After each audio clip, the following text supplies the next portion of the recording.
अगर आपको महसूस हो कि आपकी दिल की धड़कन गैर मामूली हो गई है और आपके सीने में दर्द हो रहा है, तो सबसे पहले आपने 3 इकदाम करने। सबसे पहले अपनी घबराहट पर कंट्रोल करना है, क्योंकि बेकाबू दिल आपको मजीद कमजोर कर सकता है। सबसे पहले आप डीप इंस्पायरेशन लें, यानी गहरा सांस लें और सांस को रोकें।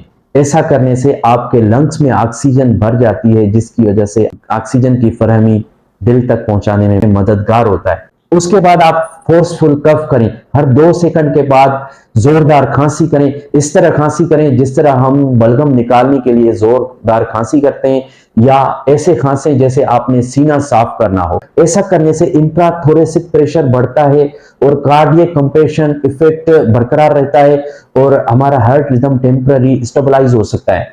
इस टेक्निक को कफ इंड्यूस्ड कार्डियोपल्मोनरी रिससिटेशन कहते हैं।